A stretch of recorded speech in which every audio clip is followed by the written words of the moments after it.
नमस्कार स्टूडेंट्स, स्वागत है आप सभी का यूजीसी नेट गुरुकुल के इस ऑनलाइन प्लेटफॉर्म पर। स्टूडेंट्स, आज का वीडियो काफ़ी इम्पोर्टेंट है। उत्तर प्रदेश लोक सेवा आयोग का जो प्रीवियस ईयर के क्वेश्चन पेपर हैं वो अपन सॉल्व कर रहे हैं और काफ़ी अच्छी सीरीज चल रही है अपनी।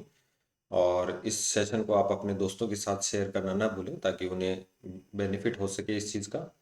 और यदि आप यूजीसी नेट दिसंबर की तैयारी कर रहे हैं तो आप हमारा ऑफिशियल ऐप जेआरएफ अड्डा भी डाउनलोड कर सकते हैं और वहां से अपने पेपर फर्स्ट और पेपर सेकंड को बेहतर ढंग से तैयार कर सकते हैं। जेआरएफ अड्डा पर आपको लाइव और रिकॉर्डेड दोनों क्लासें उपलब्ध हैं और इसके अलावा पीवाईक्यू, एमसीक्यू और आप लोगों के लिए जो भी पीडीएफ है वो आप लोगों के लिए उपलब्ध रहेगी। तो आज ही एनरोल कीजिए और अपने पेपर फर्स्ट और पेपर सेकंड को तैयार कीजिए। चलिए आज के सेशन की शुरुआत करते हैं। चैनल पे यदि आप नए हैं तो चैनल को एक बार सब्सक्राइब जरूर कर दीजिए ताकि आने वाली जो भी अपडेट्स हैं आप लोगों को मिलती रहें। और साथ के साथ आप अपने आंसर भी कमेंट बॉक्स में देते रहिए ताकि आपका भी कॉन्फिडेंस इसके साथ इंक्रीज होता रहे। तो चलिए आज का जो पहला क्वेश्चन भारतीय नौकरशाही से संबंधित है। In India the current public service is a new version of which of the following types of bureaucracy. तो भारत में वर्तमान लोक सेवा निम्नलिखित में से किस प्रकार की नौकरशाही का नया संस्करण है। तो देखिए, अभिभावक नौकरशाही नहीं है, योग्यता मूलक नौकरशाही, संरक्षक नौकरशाही और जातिगत नौकरशाही। ऐसे क्वेश्चन तो देखो आप अपने जो दिमाग होता है उससे भी अपन जो है बेसिक नॉलेज के आधार पर कर सकते हैं। और ये क्वालिटिव ब्यूरोक्रेसी है, योग्यता मूलक, यानी कि वर्तमान में जो भारतीय ब्यूरोक्रेसी का चयन होता है वो लिखित परीक्षा और साक्षात्कार के बाद होता है और निष्पक्ष रूप से इस एग्जाम का आयोजन होता है और इसके बाद इन लोक सेवकों का चयन होता है। तो इसलिए वर्तमान जो नौकरशाही है वो कैसी है, योग्यता मूलक नौकरशाही। तो इसका जो राइट आंसर हो जाएगा वो बी राइट आंसर हो जाएगा। नेक्स्ट, निम्नलिखित में से कौन सा एक कथन सही नहीं है। विच one of the following statement is not correct. ध्यान रखना कि करेक्ट नहीं है, ध्यान रखना ये नोट पूछा है, कौन सा कथन सही नहीं है। तो एक कठोर संविधान हड़बड़ी में किए गए परिवर्तनों से सुरक्षा प्रदान करता है। देखिए, संविधान के दो प्रकार, एक तो लचीला और एक होता है कठोर संविधान। तो लचीला संविधान जिसमें साधारण कानून और संवैधानिक कानूनों में कोई अंतर नहीं होता। वहीं अगर अपन बात करें कठोर संविधान में साधारण कानून और संवैधानिक कानूनों में अंतर होता है। तो ये क्या करता है, जो कठोर संविधान होता है हड़बड़ी में किए गए परिवर्तनों से सुरक्षा प्रदान करता है। इसमें देखो, संसद में उपस्थित और मतदान के 2/3 बहुमत प्लस आपको कहीं कहीं आपको किसी देश में आधे से अधिक राज्यों की सहमति भी इसमें लेनी होती है, जैसे स्विट्जरलैंड वगैरह है। ये बिल्कुल राइट बात है। और एक कठोर संविधान दलीय झड़पों का शिकार नहीं हो सकता, ये भी बिल्कुल सही बात है। और एक कठोर संविधान केवल उच्च राजनीतिक चेतना, ये केवल है, केवल उच्च राजनीतिक चेतना के लोगों हेतु उपयुक्त है। ये इसका गलत हो जाएगा, उपयुक्त में से कोई नहीं। तो इसका जो राइट आंसर हो जाएगा वो सी राइट आंसर हो जाएगा कि ये कठोर संविधान केवल उच्च राजनीतिक चेतना के लोगों हेतु उपयुक्त है। नेक्स्ट अपन बात करें, ये पॉलिटिकल थिंकर से क्वेश्चन है और एक जस्टिस जो अवधारणा है उससे संबंधित है। Who among the following has used the word the original position in his social contract accounts of justice. निम्नलिखित में से किसने अपने न्याय के सामाजिक समझौता के विवेचन में मूल स्थिति शब्दावली का प्रयोग किया है। मूल स्थिति, ठीक है। तो ये ध्यान रखना, ये जो प्रयोग किया है ये जॉन रॉल्स ने किया है। जॉन रॉल्स की पुस्तक है ए theory of justice. A theory of justice 1971 में इन्होंने ये पुस्तक लिखी थी जिसमें इन्होंने मूल स्थिति की अवधारणा दी थी। इन्होंने ये कहा था कि मनुष्य जब भी कानून बनाएगा उस कानून में वह मूल स्थिति में रहेगा, उसे नहीं पता वो कानून किसके लिए बना रहा है। तो ऐसी स्थिति में वो सभी के लिए समान कानूनों का निर्माण करेगा, समान कानूनों का निर्माण करेगा। तो ये थ्योरी ऑफ जस्टिस जो किताब है इसमें इन्होंने मूल स्थिति की अवधारणा दी थी। तो काफी इंपॉर्टेंट है ये। और जस्टिस एज फेयरनेस इनका जो मुख्य रूप से कथन भी है। नेक्स्ट अपन बात करें, भारतीय संविधान की छठी अनुसूची में दी गई स्वायत्त जिला परिषद, इंपॉर्टेंट है। छठी अनुसूची में दी गई स्वायत्त जिला परिषद उत्तर पूर्वी भारत के किस राज्य में लागू नहीं होती। तो देखिए, भारतीय संविधान की जो 5वीं और छठी अनुसूची है ये दोनों अनुसूचियां अनुसूचित जाति या जनजाति वाले क्षेत्रों में लागू करने के लिए हैं। तो जो छठी अनुसूची है वो केवल 4 राज्यों में है, ए, मी, मे और त्रि, ये शॉर्ट ट्रिक है। असम, मिजोरम, मेघालय और त्रिपुरा। तो इसका जो राइट आंसर हो जाएगा वो नागालैंड हो जाएगा। नागालैंड का जो संबंध है वो 5वीं अनुसूची में है, ठीक है, 5वीं अनुसूची में। नेक्स्ट, किस संधि ने यूरोपीय संघ की नागरिकता स्थापित की? तो यूरोपीय संघ का जो नागरिकता है वो ध्यान रखना, और यूरोपीय संघ का जो निर्माण हुआ है ये दोनों मास्ट्रिक्ट संधि से हुए हैं। विच ट्रीटी स्टेबलाइज्ड ईयू सिटीजनशिप? तो ये मास्ट्रिक्ट संधि 1992 से हुआ था, और इसमें यूरोप के सभी लोगों को एकल नागरिकता की यहाँ पर बात की गई थी। आप एक पासपोर्ट से पूरे यूरोप का भ्रमण कर सकते हैं, क्योंकि यहाँ पर ईयू सबके लिए क्या करता है, एक जैसी मुद्रा है, एक जैसे इनका झंडा है, और एक जैसी विदेश नीति का ये लोग फॉलो करते हैं। नेक्स्ट क्वेश्चन की बात करेंगे, फ्रेडरिक रिंग के साला मॉडल में कलेक्ट्स किसे कहते हैं? तो काफी अच्छा क्वेश्चन है। फ्रेडरिक रिक्स जिन्हें कलेक्ट्स इन फ्रेडरिक रिक्स साला मॉडल।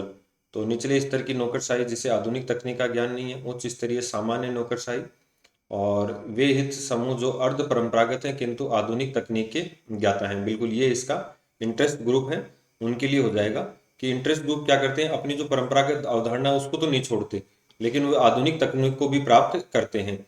इनके जो अपने हित छुपे होते हैं उनका जो परंपरागत रूप से फॉलो करते हुए आ रहे हैं, किंतु आधुनिक तकनीक के ये ज्ञाता नहीं है। तो इसका राइट आंसर सी हो जाएगा। लोकसभा के प्रथम अध्यक्ष कौन थे? ये काफी अच्छा क्वेश्चन है, इजी भी क्वेश्चन है। Who was the first speaker of Lok Sabha? तो देखिए 15 मई 1952, 15 मई 1952 को जो प्रथम लोकसभा गठित हुई थी, और उसके जो अध्यक्ष बने थे वो जीवी मावलंकर, गणेश वासुदेव मावलंकर बने थे। और आपको ध्यान रखना है 1957 तक ये जो है लोकसभा, 25 फरवरी 1956 तक ये ध्यान रखना, 1956 तक ये जो थी लोकसभा गठित रही थी। इसके बाद जो दूसरे आम चुनाव हुए थे, तो पहले जो भारत में आम चुनाव हुए उसमें गठित लोकसभा के जो अध्यक्ष थे वो कौन थे? जीवी मावलंकर।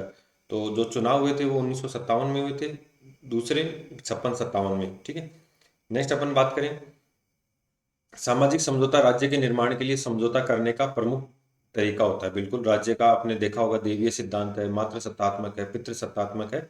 तो इसी क्रम में एक सिद्धांत था सामाजिक समझौता सिद्धांत। तो इट्स मार्क्स टू क्या है, transition period from the state of nature of civil society.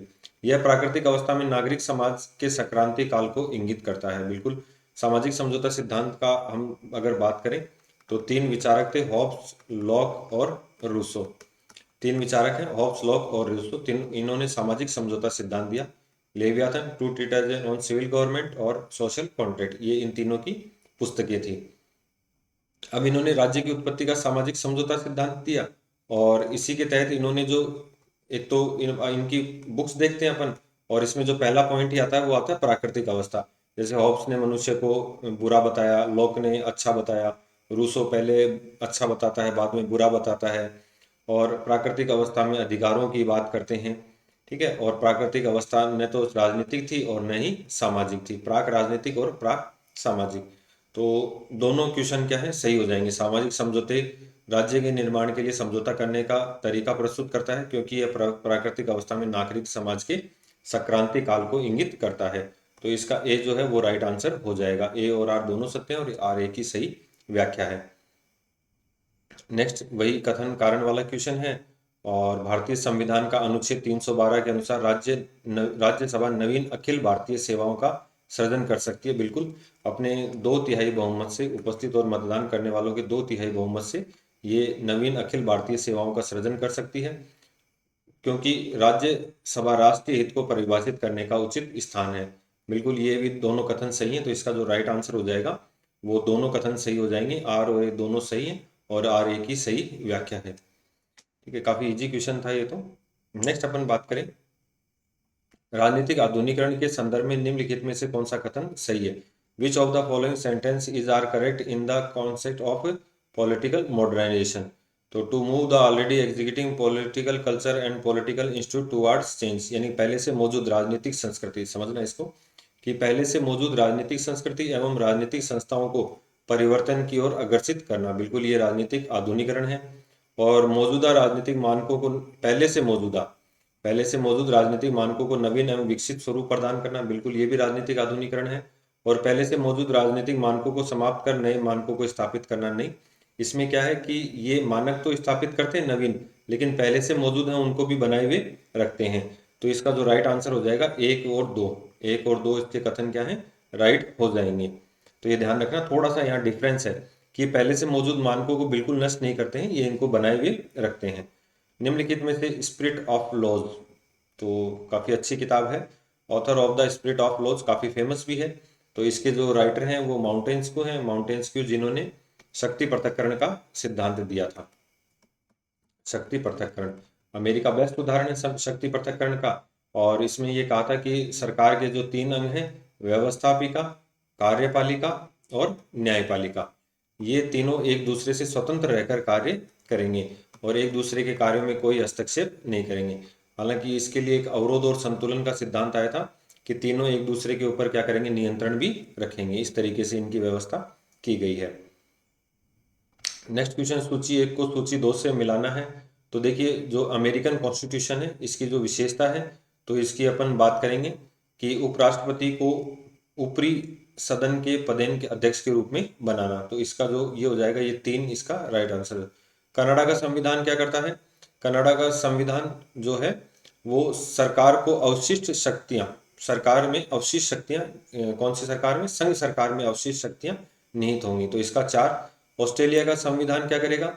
समवर्ती सूची पर केंद्र और राज्यों का दोनों अधिकार है। अपन पढ़ते भी हैं भारतीय संविधान में समवर्ती सूची कहाँ से ली गई है? ऑस्ट्रेलिया से ली गई है। उपराष्ट्रपति का पद अमेरिका से लिया गया है। और जापान में विधि द्वारा स्थापित प्रक्रिया ये अपन ने यहाँ से ली है।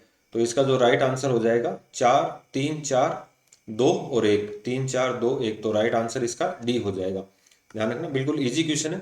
अमेरिका के संविधान में उपराष्ट्रपति क्या होता है? जो उनका सीनेट है उसका अध्यक्ष होता है, पदेन अध्यक्ष होता है। कनाडा का जो संविधान है इसमें सरकार, संघ, जो अवशिष्ट शक्तियां वो केंद्र को दी गई हैं। भारत में भी अवशिष्ट शक्तियां केंद्र को दी गई हैं। ऑस्ट्रेलिया के संविधान से समवर्ती सूची जिसपे केंद्र और राज्यों का अधिकार, और जापान का संविधान है विधि द्वारा स्थापित प्रक्रिया।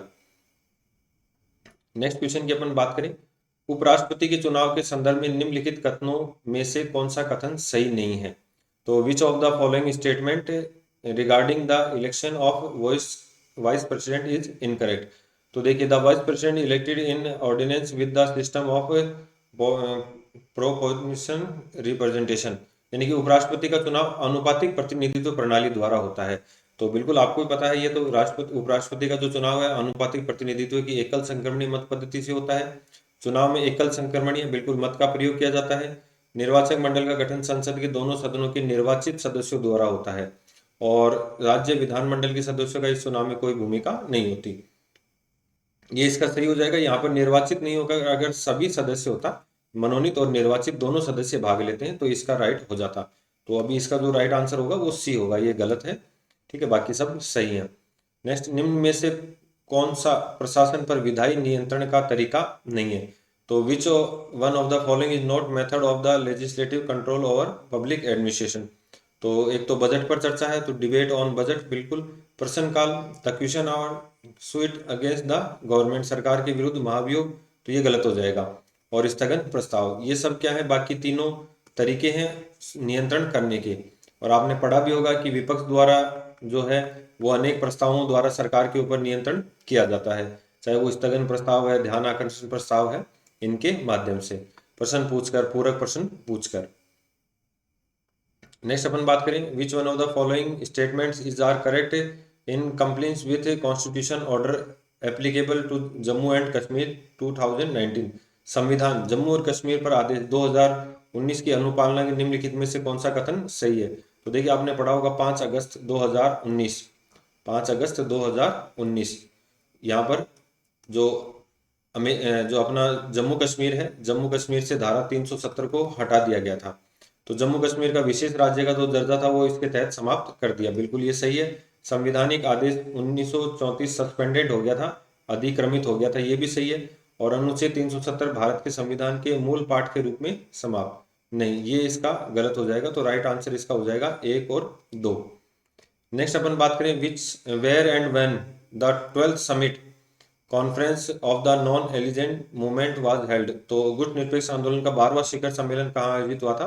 तो ये 12वां जो शिखर सम्मेलन था ये डरबन 1998 में आयोजित हुआ था। तो जो बी है इसका राइट आंसर हो जाएगा, डरबन 1998 इसका राइट आंसर हो जाएगा।